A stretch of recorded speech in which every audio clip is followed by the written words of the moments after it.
चाहते हो आपके टेबल में आए। तो सबसे पहले मैं बोल रहा हूँ सेल्स पर्सन का नाम आ जाए, सारे नाम आ गए। ठीक है, अगर आप चाहते हैं यहाँ पे वेस्ट आए, ईस्ट आए, इस तरीके से आए तो आप उसको इंक्लूड कर सकते हो, लेकिन अच्छा रहेगा कि हम सेल्स पर्सन का नाम लें। फिर उसके बाद मैं बोल रहा हूँ कि मुझे ईस्ट, वेस्ट, साउथ और नॉर्थ चाहिए। ठीक है, और आपको कुछ नहीं करना है इसमें, इसको क्लोज कर देना और आप देखेंगे कि आपका जो टेबल था वो यहाँ पे समराइज होके आ गया। ठीक है, नमस्कार दोस्तों, स्वागत है आप सभी का मेरे YouTube channel mastering computer skill में। आज हम जो वीडियो कर रहे हैं उस वीडियो में हम एमएस एक्सेल का इंसर्ट टैब देखेंगे, जिसमें हम पाइवट टेबल और पाइवट चार्ट के बारे में पढ़ेंगे, इसके अलावा चार्ट के बारे में पढ़ेंगे।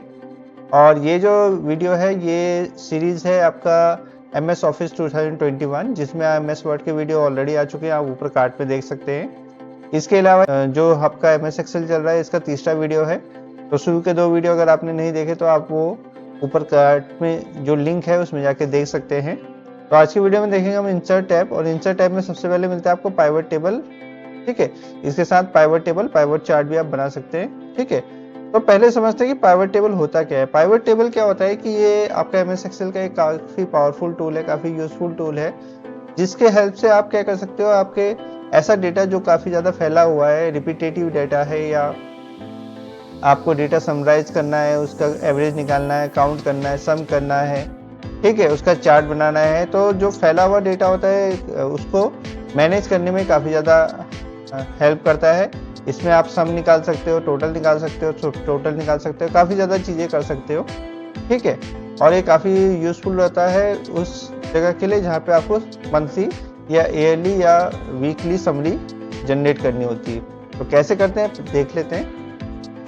अब हम क्या करते हैं कि किसी कंपनी का डेटा हम बनाते हैं। सपोज कि कोई कंपनी है, वो कुछ प्रोडक्ट सेल करती है अलग अलग जोन में, उसने अपने जोन बांट रखे हैं, किसी एरिया के जोन बांट रखे, ईस्ट, वेस्ट, नॉर्थ, साउथ। ठीक है, तो डेली डेटा आता है, तो यहाँ पे हम पहले लिख देंगे डेट, उसके बाद लिख देंगे sales person name,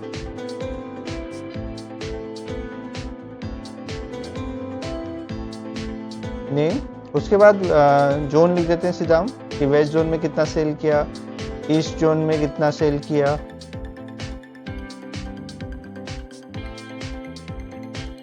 south zone में कितना सेल किया और नॉर्थ जोन में कितना सेल किया। ठीक है, अब डेट सपोज मैं ले रहा हूँ, नवंबर की तारीख ले रहा हूँ मैं कि 1 नवंबर 2024। ठीक है, तो मैंने इसको इस फॉर्मेट में पहले ही सिलेक्ट कर लिया था ताकि हमारे हिसाब से आ जाए। सेल्स पर्सन नेम, अब मेरे पास 4 सेल्स पर्सन है जो क्या करते हैं, डेली सेल करते हैं, तो यहाँ पे मैं पहले सेल्स पर्सन का नाम लिख देता हूँ। ठीक है, अब उसने कुछ सेल किया होगा, तो सपोज उसने 2300 रुपये का सेल किया वेस्ट जोन में, ईस्ट जोन में उसने 1200 का सेल किया है, साउथ जोन में भी उसने 1400 का सेल्स किया, और नॉर्थ जोन में उसने 360 रुपये का सेल किया। इस तरीके से कुछ सेल किया। वैसे सेम आपका 1 तारीख का डेटा आएगा। ठीक है, सपोज अनीता नाम से है, अनीता कुछ सेल कर रही है,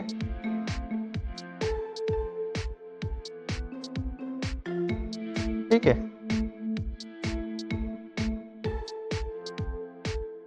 तो ऐसे आप कुछ भी रैंडम वैल्यू डाल दोगे। रैंडम वैल्यू कंपनी में जब आप काम करोगे तो रैंडम वैल्यू नहीं डालोगे, वहाँ तो एग्जैक्ट वैल्यू डालोगे, लेकिन यहाँ अभी हम समझने के लिए कुछ रैंडम वैल्यू डाल देते हैं। ठीक है, तो वैसे मेरा थर्ड सेल्स पर्सन आया मनीष, और उसका भी 1 तारीख का डेटा है।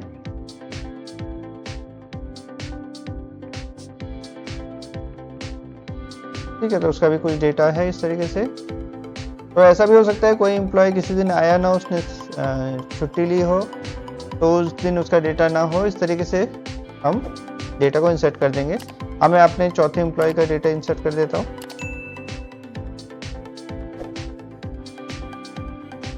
ठीक है, तो ये एम्प्लॉय अपना डेली रिपोर्ट सबमिट करते हैं, और आपको क्या करना होता है, इसको डेली रिपोर्ट बनाना होता है। तो इस तरीके से आप बनाएंगे।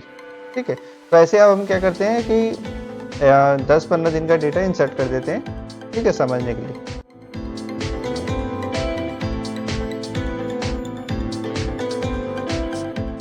तो हमने इस तरीके से यहाँ 15 दिन का डेटा एंटर कर दिया है। अब हम इसको टेबल के फॉर्मेट में कन्वर्ट कर देते हैं। तो इसको हम होम में जाके क्या करेंगे, ऑल बॉर्डर कर देंगे। ऊपर 2 कॉलम छोड़े हैं तो यहाँ पे आप कंपनी का नाम लिख देंगे, जो भी आप लिखेंगे, जो भी आपकी कंपनी का नाम होगा वो लिख देंगे। और यहाँ पे सेकंड में आप हेडिंग लिख देंगे, टेबल की हेडिंग जो भी आप देना चाहते हैं। तो मैं बोल रहा हूँ सेल्स डेटा, ठीक है। मंथ का है तो मंथली लिख सकते हैं हम, ठीक है। तो हमारे पास सेल्स डेटा इस तरीके से आ गया है। तो सबसे पहले आपने उस एरिया में क्लिक करना है जहाँ पे आपको आपका पाइवट टेबल चाहिए। उसके बाद इंसर्ट में चले जाएंगे और पाइवट टेबल में जाके आप टेबल रेंज में क्लिक करेंगे। टेबल रेंज कौन सा है, टेबल यहाँ से डेट से स्टार्ट होगा और यहाँ से लेकर आपके एकदम एंड तक जितना डेटा है आपने सारा सेलेक्ट करना है। अच्छा, एक चीज़ का ध्यान रखना है कि कंपनी का नाम और उसकी टेबल की जो हेडिंग है उसको सेलेक्ट नहीं करना है, ठीक है। उसके बाद ओके में क्लिक करेंगे तो इस तरीके से साइड में आपका साइड बार खुल जाएगा। अब इसमें आपने वो चीज़ें इंक्लूड करनी है जो आप चाहते हो आपके टेबल में आए। तो सबसे पहले मैं बोल रहा हूँ सेल्स पर्सन का नाम आ जाए, सारे नाम आ गए, ठीक है। अगर आप चाहते हैं यहाँ पे वेस्ट आए, ईस्ट आए, इस तरीके से आए तो आप उसको इंक्लूड कर सकते हो, लेकिन अच्छा रहेगा कि हम सेल्स पर्सन का नाम लें। फिर उसके बाद मैं बोल रहा हूँ कि मुझे ईस्ट, वेस्ट, साउथ और नॉर्थ चाहिए, ठीक है। और आपको कुछ नहीं करना है इसमें, इसको क्लोज कर देना और आप देखेंगे कि आपका जो टेबल था वो यहाँ पे समराइज होके आ गया, ठीक है। अब रो लेवल में आपको किसी पर्टिकुलर का डेटा देखना है तो आप पर्टिकुलर का भी डेटा देख सकते हो, किसने किस एरिया में किस जोन में कितना सेल किया है। और आपको सबका डेटा देखना है तो आप सिलेक्ट ऑल करके सबका डेटा देख सकते हो, ठीक है। यहाँ पे आपने देखा है कि डेटा जो था काफ़ी ऊपर नीचे था, ठीक है। कभी कोई एब्सेंट था, कभी कोई था, एक रेगुलर फॉर्म में नहीं आ रहा था। तो इसमें आपको फिल्टर लगाने की, शॉर्ट करने की सारी जो काम था वो कंप्यूटर ने, पाइवट टेबल ने आपके खुद कर लिया है और इस तरीके से आपका पाइवट टेबल बनके तैयार हो गया है, ठीक है। वैसे अगर आपको इसका चार्ट भी चाहिए साथ में तो आप पाइवट चार्ट में चले जाएंगे और यहाँ से कोई भी एक ऑप्शन चूज कर लेंगे तो आपका ये चार्ट बनके आ गया इस तरीके से, ठीक है। आपको सबका डेटा दिख जाएगा, किसने किस जोन में कितना सेल किया है। तो आपका पाइवट टेबल, पाइवट चार्ट जो होता है ये काफ़ी आसान टूल होता है, काफ़ी अच्छा टूल होता है और इसमें आप इस तरीके से डेटा को क्या कर सकते हैं, डिस्प्ले कर सकते हैं, ठीक है। तो ये हमारा pivot table and pivot chart बन गया। अब अगर हम चाहते हैं कि ये ईस्ट वेस्ट यहाँ आ जाए और नाम ऊपर आ जाए तो इस पे आप इस तरीके से इसको चेंज भी कर सकते हो। चेंज करने के लिए आपको यहाँ पे पाइवट टेबल एनालाइज में जाना पड़ेगा और उसके बाद आपको फील्ड लिस्ट पे क्लिक करना पड़ेगा तो आपको सारे फील्ड दिख जाएंगे। मैं चाहता हूँ कि सेल्स पर्सन का नाम ऊपर आ जाए, जैसे यहाँ पे आ गया, ठीक है। और जो वैल्यूज है वो नीचे आ जाए, तो इस तरीके से आप कर दोगे तो यहाँ पे आपका ईस्ट, वेस्ट, नॉर्थ, साउथ सारे आ जाएंगे, तीनों के नाम आ गए और उनका ग्रैंड टोटल भी आ गया, ठीक है। तो आपको क्या करना है, कॉलम और रो की वैल्यू स्विच कर देनी है, जैसा आप चाहते हैं वैसा बनाना। तो यहाँ पे आप कॉलम और रो की वैल्यू स्विच कर देंगे। अगर ये आपको कॉलम में चाहिए तो आप इसको कॉलम में रख दीजिए, अगर आपको ये रो में चाहिए तो रो में रख दीजिए। आप इधर से स्विच करेंगे और ये आपका टेबल उसी हिसाब से क्या हो जाएगा, स्विच हो जाएगा, ठीक है। इसके अलावा और भी चीज़ें हैं, आप जैसे कि इसमें सपोज कोई डेटा अपडेट होता है, सपोज किसने बोला यार ये डेटा गलत था, यहाँ पे चेंज होना है, तो आप वो यहाँ पे अभी रिफ्लेक्ट नहीं कर रहा है। क्यों नहीं कर रहा है, क्योंकि अभी हमने इसको अपडेट नहीं किया है। आप यहाँ पे जाके क्या करेंगे, रिफ्रेश करेंगे तो वो आपको यहाँ पे रिफ्लेक्ट होना शुरू हो जाएगा, ठीक है।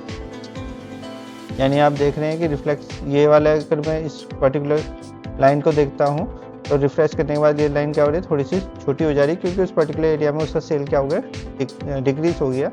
तो आपको क्या करना है, अगर आप इस टेबल में भी कुछ चेंजेस करते हो तो उसके बाद आपको ये नहीं सोचना है यार यहाँ ऑटोमेटिक चेंज होगा, ऑटोमेटिक नहीं होगा। आपको एक बार पूरे टेबल को सिलेक्ट करके क्या करना पड़ेगा, आपके टेबल एनालाइजर में जाके डेटा को रिफ्रेश करना पड़ेगा। रिफ्रेश ऑल करोगे या रिफ्रेश करोगे तो डेटा आपका क्या हो जाएगा, चेंज हो जाएगा। चेंज डेटा सोर्स का भी ऑप्शन है, आपको ये टेबल नहीं ये चाहिए, कोई और टेबल चाहिए, या ये टेबल जो था आधा ही सिलेक्ट हुआ था, कुछ छूट गया था, तो आप चेंज डेटा सोर्स में जाके वो सारे काम भी कर सकते हो।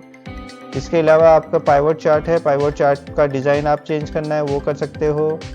टेबल का डिज़ाइन चेंज करना है, यहाँ से आपको अलग अलग टेबल के डिज़ाइन मिल जाएंगे, आप ओके करोगे तो वही थीम लग जाएगा इस तरीके से, ठीक है।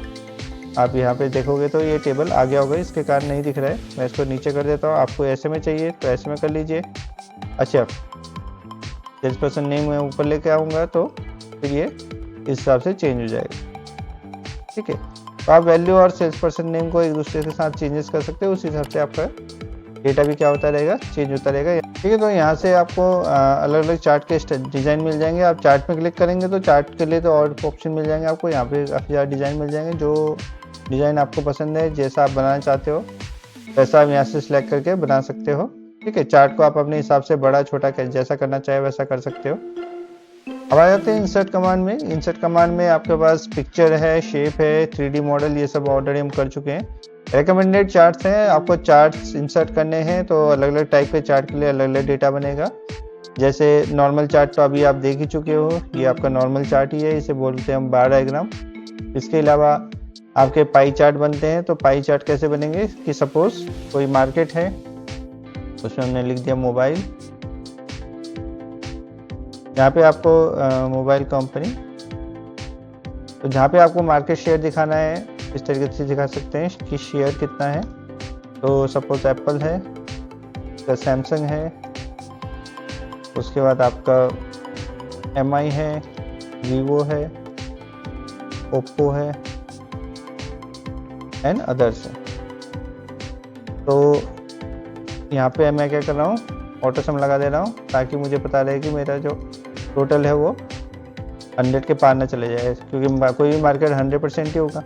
ठीक है, तो मैं बोल रहा हूँ कि सैमसंग 34% मार्केट शेयर होल्ड करता है। ठीक है, एप्पल 23% करता है, MI आपका 23% शेयर होल्ड करता है, वीवो 10% करता है, ओप्पो 8% करता है, अदर जो है 2% करता है। तो हमारा 100 हो गया। इस तरीके से हमने बना दिया। अब आपको क्या करना है, केवल इतना डेटा को सिलेक्ट करना है। इंसर्ट में जाके चार्ट में जाएंगे और यहाँ से पाई चार्ट सिलेक्ट कर लेंगे इस तरीके से। तो ये आपका पाई चार्ट इस तरीके से बन जाएगा। ठीक है, स्विच रो कॉलम करेंगे तो क्या होगा, इस तरीके से आपका पाई चार्ट बन जाएगा। और यहाँ पे आप मार्केट शेयर लिखना चाहते हो, मार्केट शेयर लिख दीजिए।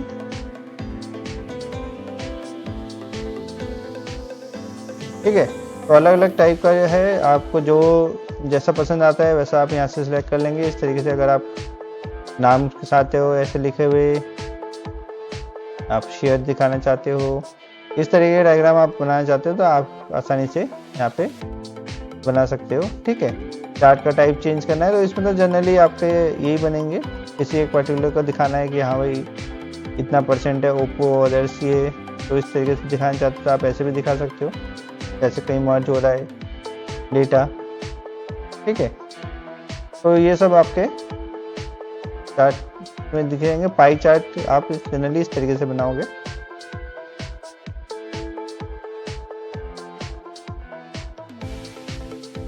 इसके अलावा हमारे पास अलग अदर भी चार्ट आते हैं, आपके स्कैटर्ड हैं, बार है, लाइंस हैं। तो इन सब का जैसे जैसे आपको यूज़ पड़ता रहेगा आप उसको बनाते रहोगे। Depend on the data, chart बनाना काफ़ी आसान है। यहाँ पे आसानी से बस आपने डेटा सेलेक्ट करना है और उसके अकॉर्डिंग आपके चार्ट ऑटोमेटिकली क्रिएट हो जाते हैं। ज़्यादा उसमें कुछ करना नहीं पड़ता, बस आपको ये पता होना चाहिए कि किस टाइप के डेटा पे किस टाइप का चार्ट बनेगा। ठीक है, या जनरली आपको बोल दिया जाएगा यार इसका मुझे पाई चार्ट चाहिए, या इसका बार चार्ट चाहिए, इसका लाइन चार्ट चाहिए, तो उस तरीके से फिर आप उस पर्टिकुलर चीज़ों का चार्ट बना सकते हो। ठीक है, तो इसी का मुझे किसी ने बोला कि लाइन चार्ट चाहिए तो मैं यहाँ से आपका लाइन चार्ट बना दूंगा। इस तरीके से मार्केट शेयर बन जाएगा। ठीक है, कि कौन सी कंपनी कितना है तो आपको यहाँ दिख जाएगा कि ये इतना ऊपर है टोटल शेयर, इस तरीके से दिख जाएगा। आप लाइन अगर चाहते हो इस तरीके से चाहते हो तो ऐसे। ठीक है, किसी ने बोला इसी का मुझे आपको बार चार्ट चाहिए तो कॉलम में चाहिए, बार के फॉर्म में चाहिए, तो जो आप सिलेक्ट करोगे जिस स्टाइल से करोगे उस स्टाइल से बनके आपके सामने चार्ट आ जाएगा। ठीक है, इसके अलावा डेक्स इक्वेशन सिंबल ऑलरेडी हम कर चुके हैं। इसके बाद आता है आपका फार्मूला टैब, जिसमें काफ़ी ज़्यादा फार्मूला है। इसमें फंक्शन के बारे में हमने थोड़ा बहुत पढ़ लिया है, बाकी के बारे में हम डिटेल में देखेंगे आपके नेक्स्ट वीडियो में। तो आज के वीडियो में इतना ही करेंगे। आई होप आपको आज का वीडियो पसंद आया होगा और समझ भी आया होगा। अगर आपको ये वीडियो पसंद आया तो आप इसको लाइक कीजिएगा, शेयर कीजिएगा अपने दोस्तों के साथ। और अगर आप चैनल में पहली बार आए, नए हैं, तो इस चैनल को सब्सक्राइब कीजिएगा, क्योंकि इसमें अभी MS ऑफिस से रिलेटेड और वीडियो भी आनी है। साथ ही और टॉपिक पे भी हम स्विच करने वाले हैं। जैसे ये सीरीज़ खत्म होगी फिर आपका basic of C programming, C language की क्लासेस हम स्टार्ट करेंगे। तो आप इस चैनल में बने रहिएगा और अपने दोस्तों के साथ इसको शेयर कीजिएगा, चैनल को भी शेयर कीजिएगा, ताकि उनको भी वैल्यूएबल कंटेंट मिल सके। तो आज के लिए इतना ही करते हैं। आप सबका दिन शुभ रहे। धन्यवाद।